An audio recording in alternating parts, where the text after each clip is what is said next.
চাকরিতে মুক্তিযোদ্ধাদের 30% কোটা বহাল থাকবে। পদ্ধতি বাতিলের সিদ্ধান্ত অবৈধ ঘোষণা করে হাইকোর্টের রায় বহাল রেখেছেন আপিল।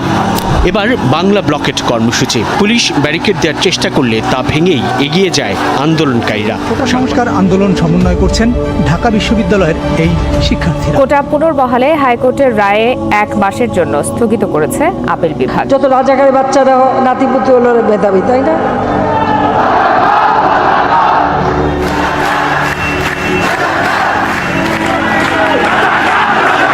আন্দোলনকারীদের উপর হামলা চালায় ছাত্রলীগের নেতাকর্মীরা।